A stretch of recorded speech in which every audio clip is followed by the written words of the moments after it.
8 नोव्हेंबरच्या रात्री मोदींनी 500 आणि 1000च्या नोटा रद्द करण्याचा निर्णय घेतला आणि दुसऱ्या दिवसापासून संपूर्ण देश बँकांच्या समोर रांगेत उभा राहू लागला।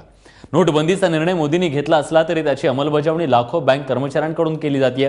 गेल्या 10 दिवसांपासून सर्वच बँक कर्मचारी तहान भूक सगळं काही विसरून युद्ध पातळीवर काम करतायत।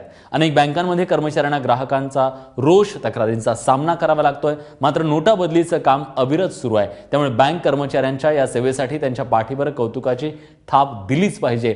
दरम्यान गेल्या 10 दिवसांपासून बँक कर्मचाऱ्यांचा अनुभव आम्ही जाणून घेतलाय, तेव्हा हा जो त्रास होतोय त्या सगळ्याबद्दल त्यांचं काय म्हणणं होतं जाणून घेऊया। लोकांना जास्तीत जास्त चांगल्या प्रकारे सेवा देण्यासाठी बँकेचा सर्व स्टाफ आपल्या सुट्टींचीही पर्वा न करता काम करत आहे। जास्तीत जास्त वेळ लोकांना सस्मित सेवा देण्याचा आम्ही प्रयत्न करीत आहोत आणि त्यासाठी शनिवार रविवारची सुट्टी सरकारने रद्द केली बँकांची।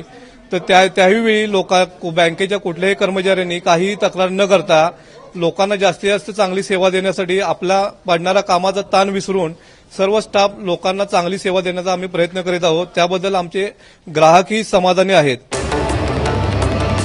नाही, आम्हाला 9 तारखेला 8 तारखेला सूचना आली वरिष्ठ अधिकाऱ्यांकडून की बाबा 2 दिवसाची सुट्टी रद्द झालेली आहे, तर आपल्याला देशहितासाठी काम करायचं आहे। केंद्राचा निर्णय झालेला त्याप्रमाणे आपलं काम करायचं आहे म्हणून आम्हाला सूचना मिळाल्या। त्याप्रमाणे आम्ही 8 तारखेपासून कामाला लागलो होतो। गेले 8 ते 9 दिवस आम्ही तर ग्राहकांच्या सेवेसाठी आहोत। तर ग्राहकांना लाईन उभं करणे, व्यवस्थित कोणा काय अडचणी त्या सोडवणे, ज्येष्ठ नागरिकांना व्यवस्थित सेवा देणे, याप्रमाणे आम्ही सर्व काम करीत आहोत। जवळजवळ 400 ते 500 कस्टमर रोज समोर येतात आणि त्यांना सेवा देण्याचा आम्ही पूर्ण प्रयत्न करतोय। आधीपेक्षा कामाचा हे वेळ वाढलेला आहे आणि लोडही वाढलेला आहे।